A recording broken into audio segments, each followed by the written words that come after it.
SolveYourTech.com, your source for how-to guides and tutorials. Welcome to our video about how to turn off cellular data for Netflix on an iPhone. If this guide helps you out, then please consider subscribing and liking this video. If you have a limited amount of cellular data each month, then you may be concerned about some of the apps on your phone using that data when you don't want them to. Some of the apps that can use the most data are video streaming apps like Netflix. So if you would like to make sure that Netflix can't use cellular data, then you can change an option in the settings menu. To do this, you need to open the Settings app, select the Cellular option, and then you can scroll down through the list of apps on your phone until you find Netflix.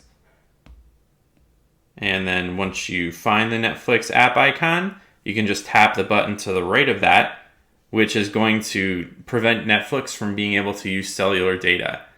Note that Netflix can still use data if you're connected to a Wi-Fi network, so you'll be able to watch movies and Netflix on your phone, provided that you're connected to Wi-Fi. Make sure to like this video and subscribe to our channel to see more tech guides like this one. For additional information on this topic, and to read the entire article, click the link in the description to visit SolveYourTech.com.